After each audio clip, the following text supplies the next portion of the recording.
ಇವತ್ತೊಂದು trending share ಬಗ್ಗೆ ಮಾತಾಡ್ಕೊಂಬರೋಣ, ನೋಡ್ಕೊಂಬರೋಣ. ರಿಲಯನ್ಸ್ ಇನ್ಫ್ರಾಸ್ಟ್ರಕ್ಚರ್ ಲಿಮಿಟೆಡ್ ಅಂತ. ಇದರ ಚೇರ್ಮನ್ ಬಂದು ಅನಿಲ್ ಅಂಬಾನಿ. ಇದು ಯಾವ ಥರ ರಿಟರ್ನ್ಸ್ ಎಲ್ಲ ಕೊಟ್ಟಿದೆ ಅಂತ ನೋಡ್ಕೊಂಬರೋಣ ಬನ್ನಿ. ಇದು ಜನವರಿ 1999ರಲ್ಲಿ ನಾವು ನೋಡಿದ್ರೆ ಇದರದ್ದು ಪ್ರತಿಯೊಂದು ಶೇರಿನ ಬೆಲೆ ಬಂದು ₹144.55 ಇತ್ತು. ₹144.50 ಇತ್ತು. ಅದೇ 2008ರಲ್ಲಿ ಜನವರಿನಲ್ಲಿ ನಾವು ನೋಡೋದಾದರೆ ಇದು ಸುಮಾರು 2,500ಕ್ಕೆ ಇದು ಏರಿಕೆ ಆಗಿದೆ. ಅಂದರೆ ಇದು ಒಂದು ತುಂಬ ದೊಡ್ಡ ಏರಿಕೆ. ಇದು ನೋಡೋದಾದರೆ ನಾವು ₹144ಇಂದ ಬಂದ್ಬಿಟ್ಟು ಒಂದು ₹2,514 ಅಂತ ಸಡನ್ನಾಗಿ ಇದು ಏರಿರೋದು. ಹಾಗಾಗಿ ಇದರಲ್ಲಿ ಈ ಥರ ಸಡನ್ನಾಗಿ ಏರಿದಾಗೂ ಏನಾಗುತ್ತೆ, ಶೇರ್ ಮಾರ್ಕೆಟ್ನಲ್ಲಿ ಸ್ವಲ್ಪ ರಿಸ್ಕ್ ತುಂಬಾ ಜಾಸ್ತಿ ಇರುತ್ತೆ. ಈ ಪಾಯಿಂಟಲ್ಲಿ ಯಾರ ಶೇರ್ಸ್ನ ಖರೀದಿ ಮಾಡಿಬಿಟ್ರೆ ಇನ್ನೂ ಇರುತ್ತೆ ಅಂತ ಇಲ್ಲಿ ಹೋಗ್ಬಿಟ್ಟು ಅವರು ಸಿಗಾಕೊಂಡ್ಬಿಡ್ತಾರೆ. ಯಾಕಂದರೆ ಆ ಒಂದು ₹2,514 ಪಾಯಿಂಟ್ ಮತ್ತು ಇನ್ನೆಲ್ಲೂ ರೀಚ್ ಆಗಿಲ್ಲ. ಇದು ಇಲ್ಲಿವರೆಗೂ ಇನ್ನೂ ರೀಚ್ ಆಗಿಲ್ಲ. ಬನ್ನಿ ಅದೇ ನೋಡೋಣ. ಅದೇ ರೀತಿ ಸೆಪ್ಟೆಂಬರ್ 2010ರಲ್ಲಿ ಮತ್ತೆ ಒಂದು ₹1,000 ರೇಂಜಲ್ಲಿತ್ತು ಈ ಶೇರು, ಪ್ರತಿಯೊಂದು ಶೇರಿನ ವ್ಯಾಲ್ಯೂ ರಿಲಯನ್ಸ್ ಇನ್ಫ್ರಾಸ್ಟ್ರಕ್ಚರ್ ಲಿಮಿಟೆಡ್ದು. ಆಮೇಲೆ ಅಲ್ಲಿಂದ ಇಳಿಯೋಕ್ಕೆ ಶುರು ಆಗುತ್ತೆ. ಇದು ಇಳಿಯೋಕ್ಕೆ ಶುರುವಾಗಿ ನಾವು ನೋಡೋದಾದರೆ 2014ರಲ್ಲಿ ಇದು ಸುಮಾರು ಮತ್ತೆ ಒಂದು ಸ್ವಲ್ಪ ಏರಿತ್ತು. ಅಂದರೆ ಇಳಿದು ₹726ಗೆ ಏರಿತ್ತು. ಮತ್ತೆ ಅಲ್ಲಿಂದ ಇಳಿಯೋಕ್ಕೆ ಶುರು ಆಯಿತು.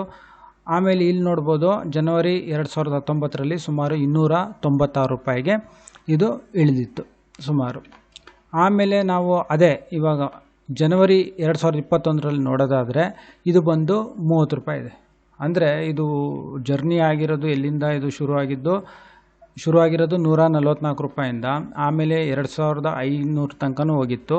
ಆನಂತರ ₹1,000ಗೆ ಬಂತು. ಆಮೇಲೆ ₹700, ಆಮೇಲೆ ₹296. ಆಮೇಲೆ ನೀವು ನೋಡೋದಾದರೆ ಸಡನ್ನಾಗಿ ಜನವರಿನಲ್ಲಿ 2021ರಲ್ಲಿ ₹30. ಇಷ್ಟು ದೊಡ್ಡ ಕಂಪನಿ. ಮತ್ತು ಇದರದ್ದು ಬಂದು ಶೇರು ಅಷ್ಟೆಲ್ಲ ಶೇರ್ ವ್ಯಾಲ್ಯೂ ಹೋಗ್ಬಿಟ್ಟು ಇಳಿದಿರೋದು ₹30. ಈ ಪಾಯಿಂಟಲ್ಲಿ ಎಂಟ್ರಿ ತೊಗೊಂಡ್ರೆ ಏನಾಗುತ್ತೆ ಅಂದರೆ 2021 ಜನವರಿನಲ್ಲಿ ಇದೇನಾರ ಒಂದು ಸ್ವಲ್ಪ ಅಮೌಂಟ್ ಇದಕ್ಕೆ ಹಾಕಿದ್ರೆ ₹30. ಯಾಕಂದರೆ ಇದೊಂದು ದೊಡ್ಡ ಕಂಪ್ನಿ, ಒಂದು ಒಳ್ಳೆ ಮಾರ್ಕೆಟ್ ವ್ಯಾಲ್ಯೂ ಇರೋ ಕಂಪ್ನಿನೇ ಇದು. ಆಮೇಲೆ ನಾವು ನೋಡೋದಾದರೆ ಜನವರಿ 2023 ಜನವರಿ ಹೋದ ವರ್ಷ ಜನವರಿನಲ್ಲಿ ನೋಡಿದರೆ ₹139 ತನಕನೂ ಏರಿದೆ. ಅಂದರೆ ₹30ಇಂದ ₹139. ಅಂದರೆ ಒಂದು 30,000 ಇನ್ವೆಸ್ಟ್ ಮಾಡಿದ್ರೂ ಇದರಲ್ಲಿ ಸುಮಾರು 1,39,000 ಜನವರಿ 2023ಗೆ ಬರೋದು. ಅದೇ ರೀತಿ ಇವಾಗ ನಾವು ನೋಡಿದ್ರೆ ಜನವರಿ 2024ರಲ್ಲಿ ನೋಡೋದಾದರೆ ₹238. ಅಂದರೆ ಅವತ್ತಿನ 30,000 ಯಾವಾಗ ಅದು ಎಂಟ್ರಿ ಪಾಯಿಂಟು ಜನವರಿದು ಎಂಟ್ರಿನಲ್ಲಿ ತೊಗೊಂಡ್ರೆ ಇದು 30,000ಕ್ಕೆ ಶೇರ್ಸು ನಮಗೆ ಇವಾಗ 2,38,000 ರಿಟರ್ನ್ಸ್. ಅಂದರೆ ಇದರಲ್ಲಿ ಏನು ಅರ್ಥ ಆಗುತ್ತೆ ಅಂತ ಹೇಳಿದ್ರೆ, ಇಷ್ಟು ದೊಡ್ಡ ವ್ಯಾಲ್ಯೂ ಇರೋ ಕಂಪನಿ ಇಷ್ಟು ರೀಚ್ ಆಗಿರೋದು ಒಂದು ಶೇರ್ ವ್ಯಾಲ್ಯೂ ಮತ್ತೆ ಕಡಿಮೆ ವ್ಯಾಲ್ಯೂ ಬಂದಾಗ ಅದರಲ್ಲಿ ಒಂದು ಆಪರ್ಚುನಿಟಿನೂ ಓಪನ್ ಆಗೋ ಚಾನ್ಸಸ್ ಇದೆ. ಅದೇ ರೀತಿ ತುಂಬ ಏರಿದೆ ಅಂದ್ಬಿಟ್ಟು ಸಡನ್ನಾಗಿ ಏರಿದೆ ಅಂತ ಇನ್ನೂ ಹೋಗುತ್ತೆ ಅಂತ ತೊಗೊಂಡಾಗ ಅಲ್ಲಿ ರಿಸ್ಕ್ ಬರೋ ಚಾನ್ಸಸ್ ಇದೆ ಅಂತ ನಾವು ಇದರಲ್ಲಿ ಒಂದು ಲೈವ್ ಎಕ್ಸಾಂಪಲ್ ಆಗಿ ನಾವು ನೋಡ್ಬೋದು, ಉದಾಹರಣೆಯಾಗಿ ನೋಡ್ಬೋದು. ಸೊ ಇದನ್ನು ನಿಮಗೆ ತಿಳಿಸ್ಬೇಕಿತ್ತು, ಯಾಕೆ ಎಂಟ್ರಿ ಮತ್ತು ಎಕ್ಸಿಟ್ ಯಾವ ಥರ ಇದರಲ್ಲಿ ಸಿಗುತ್ತೆ. ಆಮೇಲೆ ಏರಿಕೆ ಆದರೆ, ತುಂಬ ಏರಿಕೆ ಆದ್ರೂ ಒಂದು ರಿಸ್ಕ್ ಯಾವ ಥರ ಇರುತ್ತೆ ಅಂತ ನಿಮಗೆ ಹೇಳಬೇಕಾಯ್ತು.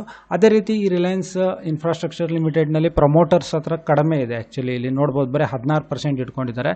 ಅದೇ ಮ್ಯೂಚುವಲ್ ಫಂಡ್ಸ್ನಲ್ಲಿ ಇವರು ಒಂದು ಆಲ್ಮೋಸ್ಟ್ ಇಲ್ಲೇ ಇಲ್ಲ ಅನ್ಬೋದು. ಮ್ಯೂಚುವಲ್ ಫಂಡ್ಸ್ ಅವರು ಇನ್ವೆಸ್ಟೇ ಮಾಡಿಲ್ಲ ಅನ್ಬೋದು. ಇದರಲ್ಲಿ ಫಾರಿನ್ ಇನ್ಸ್ಟಿಟ್ಯೂಷನ್ಸ್ ಅವರು ಸುಮಾರು ಒಂದು 12%, ರೀಟೇಲರ್ಸ್ ಮತ್ತು ಅದರ್ಸೇ ಇದನ್ನು ಹಿಡ್ಕೊಂಡು ಕೂತಿರೋದು. ಇದನ್ನು ರಿಲಯನ್ಸ್ ಇನ್ಫ್ರಾಸ್ಟ್ರಕ್ಚರ್ಸ್ ಲಿಮಿಟೆಡ್ ಶೇರ್ಸ್ನ ಪ್ರಮೋಟರ್ಸ್ ಶೇರ್ಸ್ ತುಂಬ ಕಡಿಮೆ ಇದೆ ಇದರಲ್ಲಿ.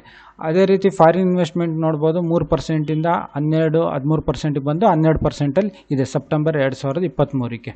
ಸೊ ಈ ವಿಡಿಯೋ ನೋಡೋದಕ್ಕೆ ತಮಗೆಲ್ಲರಿಗೂ ಧನ್ಯವಾದ. ದಯವಿಟ್ಟು ಚಾನಲ್ನ ಸಬ್ಸ್ಕ್ರೈಬ್ ಮಾಡಿ, ಲೈಕ್ ಮಾಡಿ. ತಮಗೆಲ್ಲರಿಗೂ ತುಂಬ ಧನ್ಯವಾದ.